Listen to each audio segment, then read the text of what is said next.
आज हम डीएनए की शुरुआत दो बड़ी खबरों से कर रहे हैं।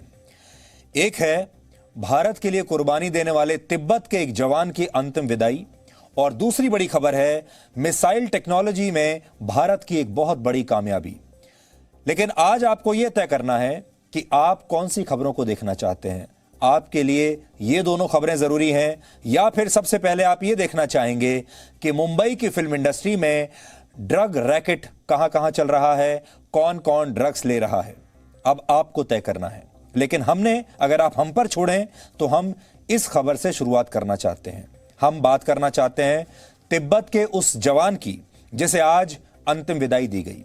वो फिल्मों में काम नहीं करता था, वो कोई बड़ा अभिनेता नहीं था, कोई बड़ा सेलिब्रिटी भी नहीं था। इसलिए हो सकता है उसकी मौत पर हमारे देश में इतना बड़ा बवाल ना मचे। हमारे देश में यह चलन बन गया है कि हम सिर्फ बड़े फिल्म स्टार्स और बड़े बड़े सेलिब्रिटीज की मौत पर ही चर्चा करना चाहते हैं, उन्हीं की मौत की जांच देखना चाहते हैं, उन्हीं के बारे में बात करना चाहते हैं। लेकिन जिस जवान का यहां अंतिम संस्कार हो रहा है वो सुशांत सिंह राजपूत जैसा कोई हीरो तो नहीं है, लेकिन उसने जो काम किया है उसके लिए पूरा देश और इस देश के 135 करोड़ लोग हमेशा आभारी रहेंगे। संभव है कि आप इस जवान का नाम भी नहीं जानते होंगे। आज से पहले आपने इस जवान के बारे में सुना भी नहीं होगा, क्योंकि यह जवान फिल्मों में काम नहीं करता था, यह जवान क्रिकेट भी नहीं खेलता था, ये देश की रक्षा करता था। इसलिए क्या आप इसे नायक मानते हैं? लद्दाख की राजधानी लेह के पास स्पेशल फ्रंटियर फोर्स यानी एसएफएफ के कंपनी लीडर नियमा तेंजिन का आज अंतिम संस्कार हुआ। स्पेशल फ्रंटियर फोर्स को विकास रेजिमेंट भी कहा जाता है। यह रेजिमेंट भारतीय सेना का हिस्सा नहीं है। इसके सारे जवान भारत में रह रहे तिब्बती लोग होते हैं।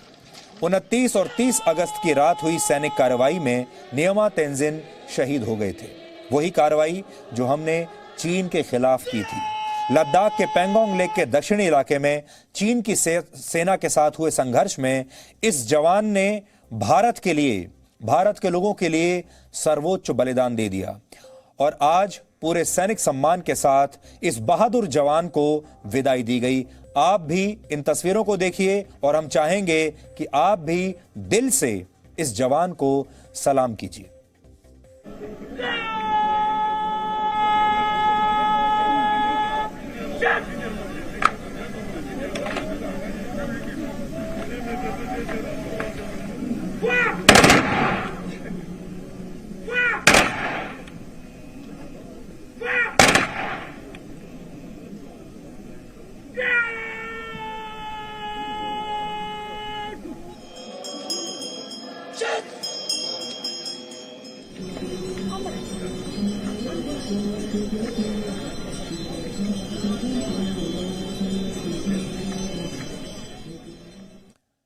लेह में हुआ यह अंतिम संस्कार भारत और तिब्बत के बीच एकता की एक बहुत ही भावुक तस्वीर है। यहां एक बात और ध्यान देने वाली बात है कि कंपनी लीडर नियमा तेंजिन की पत्नी को तिब्बत और भारत दोनों का झंडा दिया गया, जबकि देश के लिए शहीद होने वालों के परिवारों को सिर्फ तिरंगा दिया जाता है। लेकिन इनके हाथ में दोनों देशों के झंडे थे, एक भारत का और दूसरा तिब्बत का। इसका मतलब क्या है? यानी ये भारत में तिब्बत को दिल से अपनाने की सच्ची तस्वीर है, जिसे आज आप सबको ध्यान से देखना चाहिए और फिर आप भारत और तिब्बत को एक फ्रेम में रखकर देखिए।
अब आप दोनों देशों के अंतर को समझिए। एक तरफ चीन है जो अपने सैनिकों के शहीद होने की जानकारी भी कभी किसी को नहीं देता, यह मानता ही नहीं है कि उनके जवान शहीद हुए हैं, उस पूरी खबर को दबाकर रखता है, उन्हें कभी वो सम्मान नहीं देता।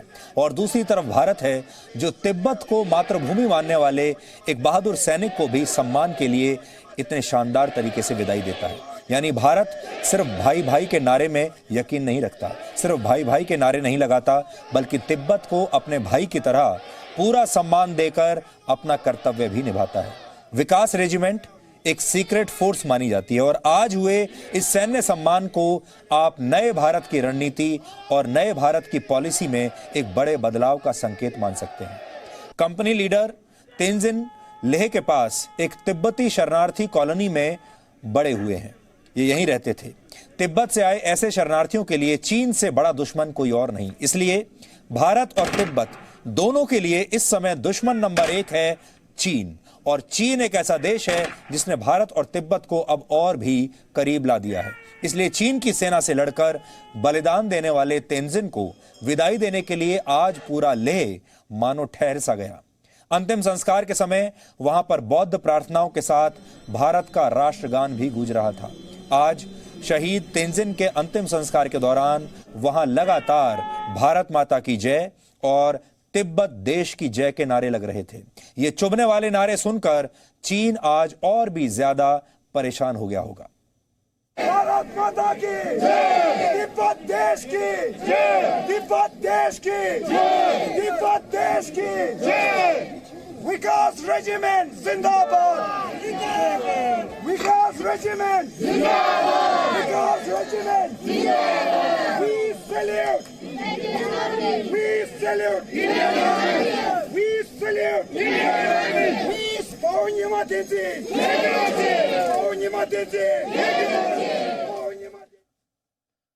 कंपनी लीडर तेंजिन वर्ष 1987 में विकास रेजिमेंट में भर्ती हुए थे। उन्होंने अपनी मातृभूमि तिब्बत को चीन के कब्जे से छुड़ाने की शपथ ली थी और तेंजिन ने कई अभियानों में हिस्सा लिया और उन्हें माउंटेन वॉरफेयर का माहिर माना जाता था। इस समय उनका बड़ा बेटा भी इसी विकास रेजिमेंट में जवान है। लेह के पास मौजूद एक शरणार्थी शिविर में तिब्बत से आए लगभग 7,000 ऐसे ही लोग रहते हैं और इनमें से कई विकास रेजिमेंट का हिस्सा बन गए हैं। विकास रेजिमेंट की स्थापना वर्ष 1962 में उन तिब्बती योद्धाओं को ट्रेनिंग देकर की गई थी जो चीन के नरसंहार से बचकर भारत आ गए थे।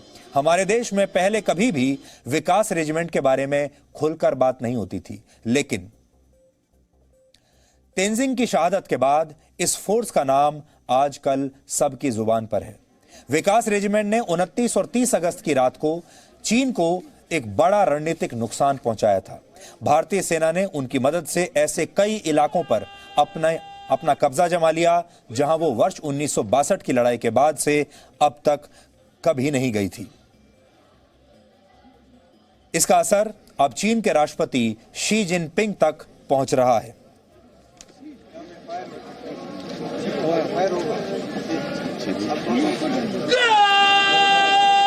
अब नई खबर यह है कि भारतीय सेना की कार्रवाई के बाद शी जिनपिंग चीन की सेना पीपुल्स लिबरेशन आर्मी यानी पीएलए से काफी नाराज हैं और वहां की मीडिया रिपोर्ट्स में यह भी कहा गया है कि पेंगोंग लेक के पास चीन के एक कमांडर ने भारत का मुकाबला करने के बदले अपनी सेनाएं पीछे कर ली थी, यानी उसने मुकाबला करने की बजाय वहां से भागना ठीक समझा और इसी बात से शी जिनपिंग बहुत नाराज हुए।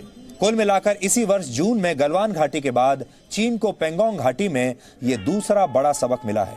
चीन में लोकतंत्र नहीं है, वहां कम्युनिस्ट पार्टी की सरकार है और ऐसी घटनाओं के बाद चीन में कम्युनिस्ट पार्टी के खिलाफ एक बहुत नेगेटिव माहौल बन रहा है, जिससे चीन के राष्ट्रपति शी जिनपिंग के लिए भी नई मुश्किलें पैदा हो रही हैं। तिब्बत के स्पेशल फ्रंटियर फोर्स के कंपनी लीडर नियमा तेंजिन को इस तरह पूरे सैनिक सम्मान के साथ विदा करना कोई सामान्य घटना नहीं है। इसके मतलब आज आप सबको समझने चाहिए। यह चीन को लेकर भारत की रणनीति में एक बहुत बड़ा बदलाव है। हम आपको आज वो 5 बड़े पॉइंट समझाएंगे जो इस अंतिम संस्कार के पीछे छिपे हुए हैं। इन तस्वीरों के पीछे 5 बड़े पॉइंट्स क्या हैं, ये आज आप समझिए, और यही 5 बड़े बदलाव हैं। ये चीन के खिलाफ भारत की रणनीति में एक बड़ा बदलाव है। भारतीय सेना ने कभी भी खुलकर यह नहीं दिखाया कि वो स्पेशल फ्रंटियर फोर्स की कोई सहायता ले रही है, लेकिन अब यह बदल गया है। भारतीय सेना ने दूसरा बड़ा मैसेज यह दिया कि स्पेशल फ्रंटियर फोर्स को लद्दाख में बड़ी भूमिका में भी अब लाया जा सकता है। ये लोग इस पहाड़ी इलाके के चप्पे चप्पे से वाकिफ होते हैं, पहाड़ों पर लड़ने में माहिर होते हैं। ऐसे में चीन की सेना हमेशा इनके दबाव में रहेगी। अब तिब्बत की आजादी को अंतर्राष्ट्रीय स्तर पर समर्थन के मिलने के भी आसार हैं, क्योंकि तिब्बत को इस तरह से खुलकर आज आपने अपनी स्क्रीन पर देख लिया।